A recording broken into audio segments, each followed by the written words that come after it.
கர்த்தருடைய பரிசுத்த நாமத்துக்கு மகிமை உண்டாவதாக. கர்த்தர் நாமம் வாழ்க.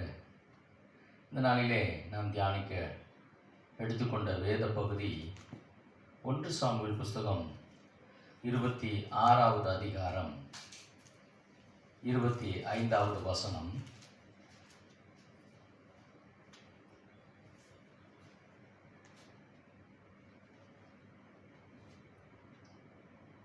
என் குமாரனாகிய தாவீதே, நீ ஆசீர்வதிக்கப்பட்டவன், நீ பெரிய காரியங்களை செய்வாய், மேன்மேலும் பலப்படுவாய். அல்லேலூயா. என் குமாரனாகிய தாவீதே, நீ ஆசீர்வதிக்கப்பட்டவன், நீ பெரிய காரியங்களை செய்வாய், மென்மேலும் பலப்படுவாய். இது யார் சொல்றான்னு பார்த்தீங்கன்னா, யாரை பார்த்து சொல்றாங்கன்னு பார்த்தீங்கன்னா, வேற எடுக்கிட்டா நீங்கள் மென்மேலும் அப்படின்னு நல்லா சொல்லிட்டீங்க.